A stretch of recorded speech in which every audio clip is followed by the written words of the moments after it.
All right, folks, grab your collie sticks, grab your Silat footwork, maybe a cup of coffee, because today we're going to dive into a question that's hotter than Bruce Lee's 1 inch punch. Is Dan Inosanto walking the JKD walk or just collecting styles like a martial arts Pokemon master? Let's get into it.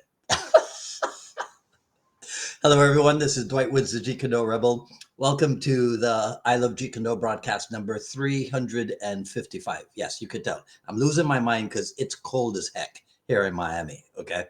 As you're logging in, if you'd be kind enough to say where you're logging in from, hit the like button and feel free to continue doing so throughout the broadcast. If you're catching the simulcast over on the YouTube, please be sure to like, subscribe, and hit the notification bell as well. But of course, the best thing you can do is to share this video and spread the word about the I Love Jeet Kune Do broadcast. Okay, so before we get into this, shout outs to Tim Becker, James Bennett, Cass Magda, and everybody else, G. Anthony Joseph and Ria Joseph in California.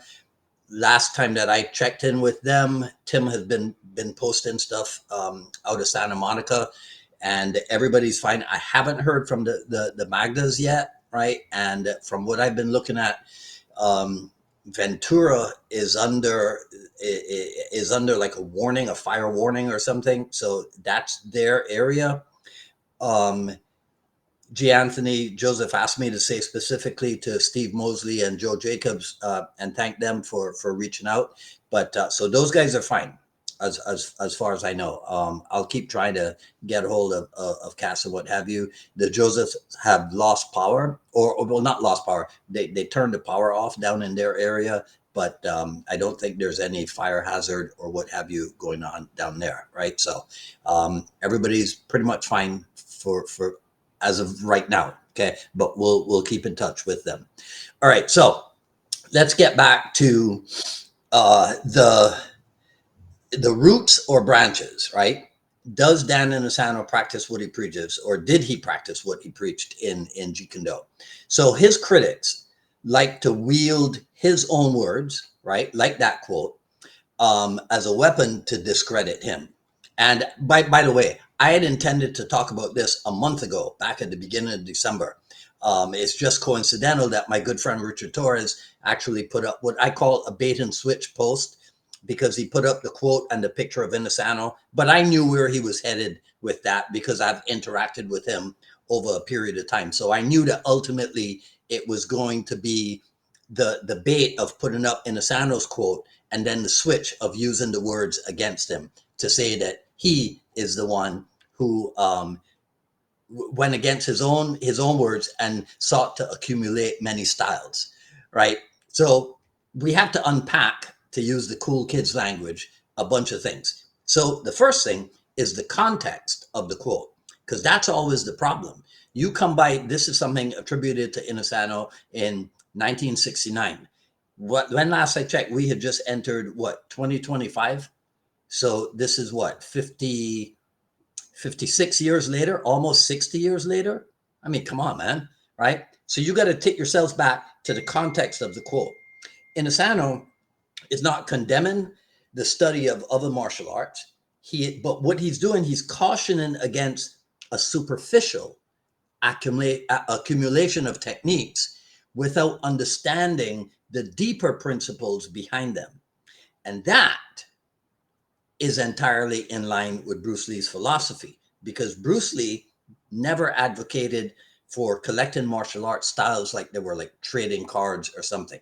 Bruce Lee himself believed in digging deep into the why and the how of movements, and then the proverbial stripping away the unnecessary to uncover the essence of combat. So if we look at what Inosanto has done, if we look at his actions, some people accuse him of doing exactly what he warned against, studying too many arts and veering away from Jeet Kune Do. But if you study his martial art journey, you'll see that this could not be further from the truth. For one, his exploration of other arts was not about mindless accumulation. It was about refining and deepening his understanding of principles, the very roots that he mentions in the quote. So take my favorite, Filipino Kali. When he went into Kali after Bruce Lee's passing, it wasn't because he wanted to tack on another style for show. It was because of the insights that Kali offered, right, through weaponry and footwork and range, and these complemented his understanding of combat in a way not similar, but it was kind of like continuing an exploration that Bruce Lee had started. So the same thing goes for his exploration of Silat, Muay Thai, Savate. It's not studying these arts to replace Jeet Kune Do, but it's to better understand the universal truths of martial movement, the connecting thread, so to speak. And so in doing that, what he's doing is honoring the spirit of Jeet Kune Do by evolving and seeking to simplify his approach to fighting. Now, I should point out that it's difficult to get deeply into what I just talked about on the seminar circuit.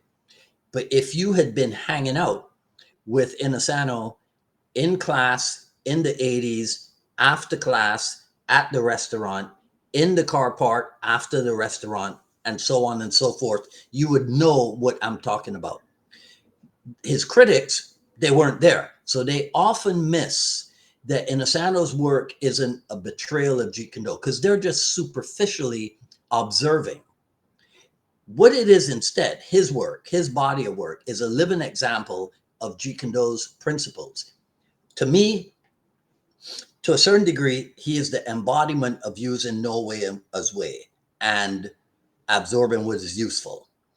His growth as a martial artist isn't a rejection of Bruce Lee's teachings. I had one colleague of mine recently say that Dan Inosanto did not view Bruce Lee as anything special, that he was one of the hundreds of people under whom Inosanto has studied. I wanted to slap him, but it was online, so I couldn't. So the Inosanto journey reflects an understanding that Jeet Kune Do is not a fixed system. It is a process, never a product. It is a process of learning, of adapting, of evolving. All right. Now, I talked about being in that intimate setting, right, of after class and what have you. That's where you understand the nuances that exist in what I call Inosanto speak. Inosanto says that you cannot learn the roots of Jeet Kune Do through the accumulation of styles. He doesn't say that you shouldn't study other arts. And that difference is critical because accumulation implies, again, shallow, surface level superficiality. Studying suggests a deeper engagement. So Inosanto's extensive study of martial arts was never about collecting styles for the sake of collection.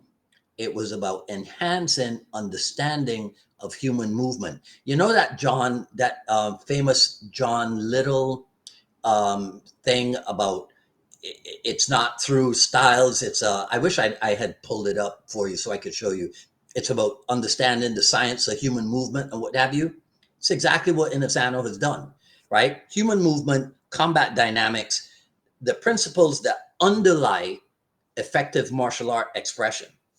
So Inosanto's career, for me, is a shining example of someone who has continually sought to uncover the roots of the problem.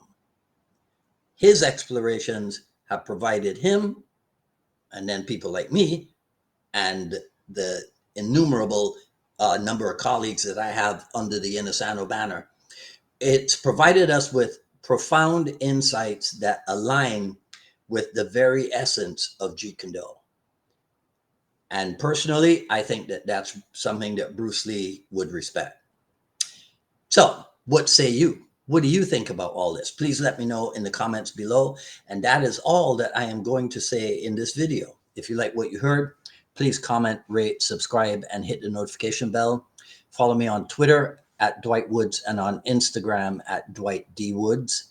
at paypal.me/unifiedma-Miami, paypal.me/unifiedma-Miami. The Jeet Kune Do Journey Volume 1 is available, paypal.me/unifiedma-Miami. Time is running out for Titans of Jeet Kune Do. Go to titansofjeetkunዶ.com. I had threatened to raise the price at the end of last year, but I'm a busy guy, so I have not done anything with the website, but I will very shortly. So we got 3 weeks or so left. Go to titansofjkd.com for everything that you need to know about that. The other thing I want to tell you about, you may have probably, you probably by now have gotten an invitation from me to follow, or I think it's follow, to follow Jeet Kune Do Drills. This is the new website and Facebook page that I'm working on, right? And so I'm just trying to get to pique people's interest, and then in a couple of weeks we'll start to get it rocking and rolling, as they say. So if you haven't received a Facebook invitation, just find it yourself on Facebook and follow me there. And I think that's it for today, right? Yeah, today, which is a pastel day. So I went with the pastel blue and the sweatshirt because it's like 50 something degrees in Miami, and that's freezing temperatures for us. Okay. All right. So until next time, so Friday, I have 2 invitations out and I have not heard back from the 2. I have 2 invitations out for the dialogues. Hopefully somebody will get to me, and we can do something. Otherwise, you know me, I'll just go live and start taking questions because I love doing that. Anyhow, right? Okay, so this is Dwight Woods, the Jeet Kune Do Rebel, signing off. You guys enjoy the rest of your evening, and we will talk soon. Take care.